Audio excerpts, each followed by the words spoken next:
നമസ്കാരം. കുറച്ച് സമയത്തിന് മുമ്പ് മാതൃഭൂമിയിൽ വന്ന അവരുടെ ഒരു ബിഗ് ബ്രേക്കിംഗ് ആയിരുന്നു ആർ ശ്രീലേഖയുടെ പ്രതികരണം. മേയറാക്കാമെന്ന് ഉറപ്പ് തന്നിരുന്നു, തിരഞ്ഞെടുപ്പിൽ മത്സരിക്കാൻ താല്പര്യം ഉണ്ടായിരുന്നില്ല. അവര് ടൈറ്റിൽ കൊടുത്തിരിക്കുകയാണ്, അതൃപ്തി പരസ്യമാക്കി ആർ ശ്രീലേഖ. ഞാൻ ഇതിപ്പോൾ ഇത്രയും ഗൗരവത്തോടെ എടുത്ത് സംസാരിക്കുന്നത് എന്താണെന്ന് അറിയാമോ? അത് BJP-യുടെ ഒരു കാര്യമായതുകൊണ്ടാണ്, നീ സംഘിണി ആയതുകൊണ്ടാണ്, അങ്ങനെയൊന്നും അല്ല. ഇവരുടെ ബൈറ്റ് മുഴുവൻ ഞാൻ കേട്ടു. അവരതിൽ കൃത്യമായിട്ട് പറയുന്നുണ്ട്, എനിക്ക് ഒരു അതൃപ്തിയും ഇല്ല. പക്ഷെ എന്നെ സംബന്ധിച്ചിടത്തോളം ഞാൻ ഇതിൽ തൃപ്തിയാണ്. എന്റെ രാഷ്ട്രീയ പ്രവേശനവും സാമൂഹ്യ സേവനവും ഏറ്റവും താഴത്തെ തട്ടിൽ നിന്ന് തുടങ്ങുന്നതിൽ എനിക്ക് ചാരിതാർത്ഥ്യമുണ്ട്. എനിക്കൊരു അതൃപ്തിയുമില്ല. ഞാൻ 1.5 വർഷമേ ആയുള്ളൂ BJP-യിൽ ചേർന്നിട്ട്. BJP-യിൽ ചേർന്നത് സ്ഥാനമാനങ്ങളൊന്നും മോഹിച്ചായിരുന്നില്ല. എനിക്ക് ശ്രീ നരേന്ദ്രമോദിജി ചെയ്യുന്ന കാര്യങ്ങളോടൊക്കെ ഒരുപാട് ബഹുമാനം തോന്നി. അത്തരം വികസന പ്രവർത്തനങ്ങളൊക്കെ എൻ്റെ നാട്ടിലും കൊണ്ടുവരണം എന്ന് ഞാൻ ആഗ്രഹിച്ചു. ഏറ്റവും താഴെ തട്ടിൽ നിന്ന് തന്നെ പ്രവർത്തിച്ച് തുടങ്ങുന്നതിൻ്റെ ചാരിതാർത്ഥ്യവും എനിക്കുണ്ട്.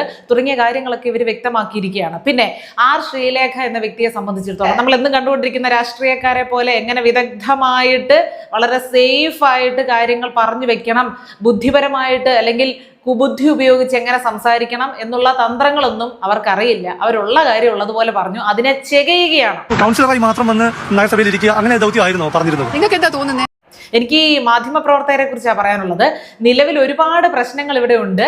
ഒരുപാട് വിഷയങ്ങളെ കുറിച്ച് നമുക്ക് വാചാലരാകാനുള്ള സാധ്യതയും ഇവിടെ ഉണ്ട്.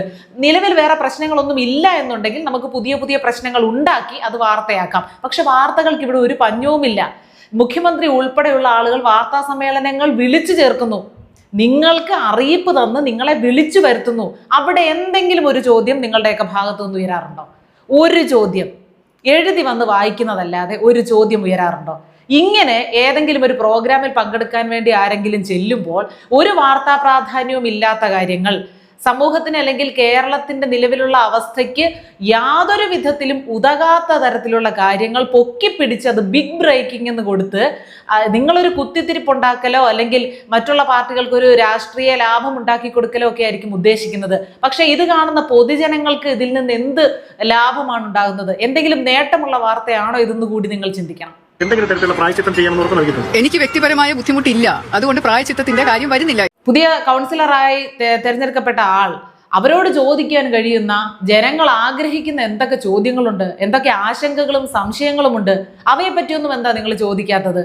തിരുവനന്തപുരം നഗരസഭയുടെ വികസനത്തെ പറ്റി എന്തൊക്കെയായിരിക്കാം ഇപ്പോൾ പ്രധാനമന്ത്രി എത്തുന്നു, എന്തൊക്കെയായിരിക്കാം പ്രഖ്യാപിക്കാൻ പോകുന്നത്, ജനങ്ങൾക്ക് എന്തൊക്കെ പ്രതീക്ഷിക്കാം, അവിടുത്തെ വേസ്റ്റ് മാനേജ്മെന്റിന്റെ ഒക്കെ കാര്യങ്ങൾ കൃത്യമായിട്ട് പരിഗണിക്കുമെന്ന് മേയറായിരിക്കുന്ന VV രാജേഷ് കഴിഞ്ഞ ദിവസം പറഞ്ഞു. അതിനെക്കുറിച്ചുള്ള നടപടികളൊക്കെ എന്തെങ്കിലും തുടങ്ങിയിട്ടുണ്ടോ? ജനങ്ങളുടെ ആശങ്കയ്ക്ക് ഉടൻ തന്നെ പരിഹാരമാവുമോ? അതൊക്കെ കേൾക്കാനും അറിയാനും വേണ്ടിയിട്ടാണ് ജനങ്ങൾ ഇരിക്കുന്നത്. ഇനി വരുന്ന ഭരണക്കാരെങ്കിലും നാട്ടുകാർക്ക് വേണ്ടി എന്തെങ്കിലും നല്ലത് ചെയ്യണം, ഞങ്ങളുടെ ബുദ്ധിമുട്ടുകൾ പരിഹരിക്കണം എന്ന് കരുതിയാണ് ആളുകൾ ഒരാൾക്ക് വോട്ട് കൊടുക്കുന്നത്, അല്ലെങ്കിൽ വേറൊരു പാർട്ടിക്ക് വോട്ട് കൊടുക്കുന്നത്. അല്ലാതെ ഇവരോടുള്ള ആരാധന മൂത്തൊന്നും അല്ല നാട്ടുകാർ വോട്ട് ചെയ്യുന്നത്. നമുക്ക് എന്തെങ്കിലും പ്രയോജനം ഉണ്ടാക്കും എന്ന് കരുതിയാ. അപ്പൊ ആ പ്രതീക്ഷയെ പിന്തുണയ്ക്കുന്ന എന്തെങ്കിലുമൊക്കെ സംഭവങ്ങൾ ഇവരുടെ ഭാഗത്തു നിന്ന് ഉണ്ടാകുന്നുണ്ടോ എന്നുള്ള കാര്യങ്ങളൊക്കെ അല്ലേ നിങ്ങൾ ചോദിച്ചറിയേണ്ടത്. അതോ അവർ പറയാത്ത ഒരു കാര്യം, എന്തുകൊണ്ടാണ് മേയർ, ഇതെല്ലാം കഴിഞ്ഞു, ഇതെല്ലാം തീർന്ന കാര്യങ്ങളല്ലേ? അവിടെ ഒരാൾ മേയറായി, ഇവര് കൗൺസിലറായി, ആ പ്രശ്നം കഴിഞ്ഞിട്ട് വിടാതെ പുറകെ നടക്കുകയാണ്. എന്തെങ്കിലും വായിന്ന് കിട്ടിയിട്ട് വേണം. അപ്പോൾ ഞാൻ ഈ ആദ്യം പറഞ്ഞതുപോലെ തന്നെ രാഷ്ട്രീയ കുബുദ്ധിയോടുകൂടി ആ ഒരു തന്ത്രപൂർവ്വം സംസാരിക്കുന്ന ടെക്നിക്ക് അറിയാത്തത് കൊണ്ട് തന്നെ അവർ പറഞ്ഞു ആദ്യം മേയറാക്കാം എന്നുള്ള രീതിയിലായിരുന്നു. അത് നമുക്ക് എല്ലാവർക്കും അറിയാവുന്ന കാര്യമാണ്. മേയർ ആർ ശ്രീലേഖ തന്നെ എന്ന് കരുതിയിരുന്ന ഒരു സമയമൊക്കെ ഉണ്ട്. പക്ഷെ അവരുടെ പാർട്ടിക്ക് പാർട്ടിയുടേതായിട്ടുള്ള തീരുമാനങ്ങൾ കാണും. അതിനോട് അവർ സമ്മതിച്ചു, അതിനോട് അവർ ഒത്തുപോയിക്കൊണ്ടിരിക്കുകയാണ്. അവിടെ നിലവിൽ യാതൊരു ആഭ്യന്തര പ്രശ്നങ്ങളും ഇല്ല. പക്ഷെ അവിടെ ഒരു പ്രശ്നം ഉണ്ടാക്കണം, ചികയുകയാണ്. അതല്ലേ ഞാൻ പറഞ്ഞത് ചേട്ടാ, ഇത് ഒരു കാര്യം തന്നെ വീണ്ടും. എന്നാലും മേഡത്തിനെ ആദ്യം മേയറാക്കാമെന്നായിരുന്നായിരിക്കുമല്ലോ ഉറപ്പ് തന്നത്. പിന്നെ എന്തുകൊണ്ട് രാജേഷിലേക്ക് മാറി? അപ്പൊ അവര് പറയുന്നുണ്ട്, അദ്ദേഹത്തിന് പാർട്ടിയിലുള്ള പ്രവർത്തന പരിചയം, ഞാൻ അങ്ങോട്ട് ചെന്നതേ ഉള്ളൂ, കൗൺസിലറായി സ്റ്റെപ്പ് ബൈ സ്റ്റെപ്പായിട്ട് മുകളിലേക്ക് വരണമെന്ന് തന്നെയാണ് എൻ്റെയും ആഗ്രഹം എന്നൊക്കെ അവർ പറയുമ്പോഴും ചോദിച്ച ചോദ്യങ്ങൾ ആവർത്തിച്ചുകൊണ്ടേയിരിക്കുകയാണ്. അതൊട്ടും ഒരു നല്ല ശീലമല്ല. ചോദിച്ചറിയാനുള്ള കാര്യത്തെ പറ്റി ഒരു രാഷ്ട്രീയ നേതാവിനെ ആരെങ്കിലും കിട്ടിയാൽ, ജനപ്രതിനിധികളെ കിട്ടിയാൽ കുത്തി ചോദിക്കുന്നതിലൊന്നും തെറ്റില്ല. ജനങ്ങൾക്ക് വേണ്ട സാധനങ്ങൾ അവരുടെ മനസ്സിൽ നിന്ന് എടുക്കാനുള്ള കഴിവൊക്കെ മാധ്യമപ്രവർത്തകർക്ക് വേണം, റിപ്പോർട്ടർമാർ അത് ചെയ്യുകയും വേണം. അനാവശ്യമായിട്ടുള്ള ഒരു കുത്തിത്തിരിപ്പ് മാത്രമാണ് അവിടെ നടത്തിയത്. അപ്പൊ ഏത് ലെവലിലേക്കാണ് മാപ്രകൾ പോകുന്നത്? വെറുതെ അല്ല മീഡിയക്കാരെ ഞാൻ എപ്പോഴും പറയുന്നത് പോലെ ആളുകൾ വെറും ഒരു മോശം സെൻസിൽ ഇപ്പോൾ സമീപിക്കുന്നത്. നമ്മളൊരു ക്യാമറയ്ക്ക് മുന്നിൽ വന്ന് നിൽക്കുമ്പോൾ, ഒരു മൈക്കും പിടിച്ച് നിൽക്കുമ്പോൾ, നമ്മളെ കേൾക്കുന്ന ആളുകൾ നമ്മൾ വിശ്വസിക്കുന്ന രാഷ്ട്രീയ ആദർശവുമായിട്ട് മുന്നോട്ട് പോകുന്നവരായിരിക്കണമെന്നില്ല. നമ്മളെ കേൾക്കുന്ന ആളുകൾ നമ്മൾ പറയുന്നതിൻ്റെ യുക്തി അതുപോലെ ഉൾക്കൊള്ളണമെങ്കിൽ നമ്മുടെ പ്രവർത്തനവും സംസാരവും ഒക്കെ ആ രീതിയിലായിരിക്കണം എന്നൊരു ചിന്ത മാധ്യമ പ്രവർത്തകർക്ക് വേണ്ടേ? അവരിപ്പോൾ ഒരു കോർപ്പറേഷൻ കൗൺസിലറാണ്.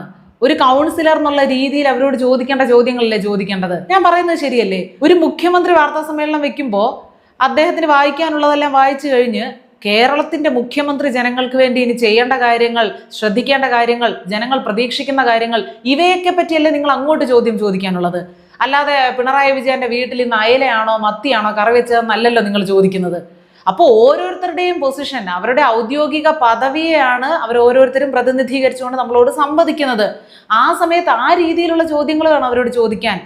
ഇതൊരുമാതിരി കൊച്ചു പിള്ളേർ കഞ്ഞിയും കൂട്ടാനും കളിക്കുന്നതിനിടയ്ക്ക് തമ്മി പിണങ്ങുമ്പോൾ അങ്ങോട്ടും ഇങ്ങോട്ടും സംസാരിക്കുന്നത് പോലെയും മാറി മാറി എന്ന് ഗ്രൂപ്പിസം കാണിക്കുന്നത് പോലെയും കുത്തിത്തിരിപ്പുണ്ടാക്കുന്നത് പോലെയും ആ ഒരു ലെവലിലേക്കാണ് മാധ്യമ പ്രവർത്തകർ പോകുന്നത്. നിങ്ങളുടെ വാർത്തകളെ സെൻസേഷണൽ ആക്കാൻ വേണ്ടി മാത്രം നിങ്ങൾ ഓടരുത്. കൃത്യമായിട്ടുള്ള വാർത്തകൾ കൊടുക്കുമ്പോൾ, കൃത്യമായിട്ടുള്ള അഭിപ്രായങ്ങൾ പറയുമ്പോൾ അത് ഓട്ടോമാറ്റിക്കായിട്ട് സെൻസേഷനിലാവും, ജനങ്ങളത് ഏറ്റെടുക്കും. ഇത്തരം വാർത്തകൾ കൊടുക്കുമ്പോൾ നിങ്ങളുടെ സോഷ്യൽ മീഡിയ പ്ലാറ്റ്ഫോമുകളിൽ നിങ്ങളിത് ഷെയർ ചെയ്യുമ്പോൾ അതിന് താഴെ വരുന്ന കമന്റുകൾ വായിച്ചു നോക്കാൻ നിങ്ങളൊന്നും മെനക്കെടാറുണ്ടോ? അപ്പോഴറിയാം ജനങ്ങൾ ഏത് രീതിയിലാണ് ഇതിനോട് പ്രതികരിക്കുന്നതെന്ന്. അതുപോലെ തന്നെ ഇപ്പോൾ ആർ ശ്രീലേഖ എന്ന വ്യക്തിയൊക്കെ സംബന്ധിച്ചിടത്തോളം അവർക്ക് ഇതിലൊന്നും വലിയ പരിചയമില്ലാത്ത ആളുകളാണ്. ഇത്തരം കാര്യങ്ങളെക്കുറിച്ചുള്ള അഭിപ്രായങ്ങൾ പറഞ്ഞോ അല്ലെങ്കിൽ രാഷ്ട്രീയ പാർട്ടികളെ സംബന്ധിച്ചിട്ടുള്ള അഭിപ്രായങ്ങളൊക്കെ പറഞ്ഞ് ശീലമുള്ള ആളൊന്നുമല്ല. പരിചയമില്ലാത്ത ആളായതുകൊണ്ട് തന്നെ ഇത്തരക്കാരെ ഒരകലത്തിൽ നിർത്തുക എന്നത് ഇവർക്കൊക്കെ അഭികാമ്യമായിരിക്കും എന്നൊരു അഭിപ്രായം എനിക്കുണ്ട്. കാരണം പറഞ്ഞതിനെ പറയാത്ത രീതിയിൽ പറഞ്ഞെന്നു വരുത്താൻ മാധ്യമപ്രവർത്തകർക്ക് പ്രത്യേക ഒരു കഴിവുണ്ട്. ഞാനത് പറഞ്ഞില്ലായിരുന്നല്ലോ എന്ന് പറഞ്ഞാൽ പോലും നിങ്ങളെപ്പോലും പിന്നീട് കൺഫ്യൂഷനിലാക്കും. ഇല്ല, ആ സമയത്ത് അങ്ങനെ പറഞ്ഞില്ലായിരുന്നോ, അതിൻ്റെ അർത്ഥം ഇതല്ലേ എന്ന് വരുത്തി തീർക്കും. അതുകൊണ്ട് തന്നെ അതിനുള്ള ഒരു കപ്പാസിറ്റി ഉണ്ടാകുന്നത് വരെ മാധ്യമപ്രവർത്തകരുമായുള്ള ആശയവിനിമയത്തിൽ പരിധി നിശ്ചയിക്കുന്നത് നിങ്ങളെപ്പോലെയുള്ള ഈ ഫീൽഡിലെ തുടക്കക്കാർക്ക് നന്നായിരിക്കും. പിന്നെ വാർത്തയ്ക്ക് പഞ്ഞമുള്ള മാധ്യമപ്രവർത്തകരാണെങ്കിൽ പൊതുജനങ്ങളോട് ചോദിച്ചാൽ അവർ നിങ്ങൾക്ക് വാർത്തയ്ക്കുള്ള ത്രെഡുകൾ തരും കേട്ടോ. ഒരുപാടുണ്ട്, നിങ്ങൾ നോക്കിയിട്ടൊന്നും കാണുന്നില്ലായിരിക്കും. നമ്മുടെ സർക്കാർ ആശുപത്രികളിലേക്ക് പോവുക, അല്ലെങ്കിൽ മറ്റുള്ള സർക്കാർ ഓഫീസുകളിലേക്ക് പോവുക, നമ്മുടെ ലോട്ടറി കച്ചവടക്കാർ അനുഭവിക്കുന്ന ബുദ്ധിമുട്ടുകൾ, അംഗൻവാടി ജീവനക്കാർ അനുഭവിക്കുന്ന ബുദ്ധിമുട്ടുകൾ, തൊഴിലില്ലായ്മ കൊണ്ട് വലയുന്ന യുവാക്കളുടെ പ്രശ്നങ്ങൾ, മദ്യമൊഴുക്കി സർക്കാർ ഇപ്പോൾ കേരളത്തെ സേവിച്ചുകൊണ്ടിരിക്കുകയാണ്. ആ സേവനത്തിന്റെ ഗുരുതരമായിട്ടുള്ള ബുദ്ധിമുട്ടുകൾ അനുഭവിച്ചുകൊണ്ടിരിക്കുന്ന ഭവനങ്ങൾ സന്ദർശിക്കാം. അവരുടെ ഭാഗത്ത് നിന്ന് എന്താണ് പ്രതികരണമെന്ന് കേൾക്കാം.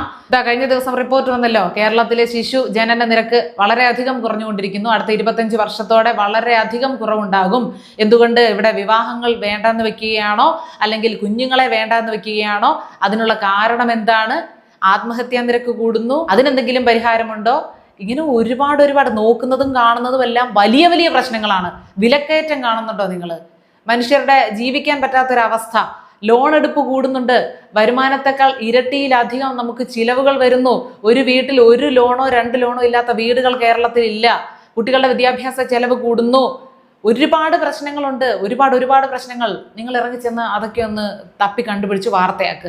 ജനങ്ങളൊക്കെ കണ്ടോളും. നിങ്ങൾക്ക് റീച്ച് അല്ലേ വേണ്ടത്, അത് കിട്ടിക്കോളും. പക്ഷെ ഇമാതിരി നിലവാരമില്ലാത്ത തറ പരിപാടിക്ക് പോകരുത്.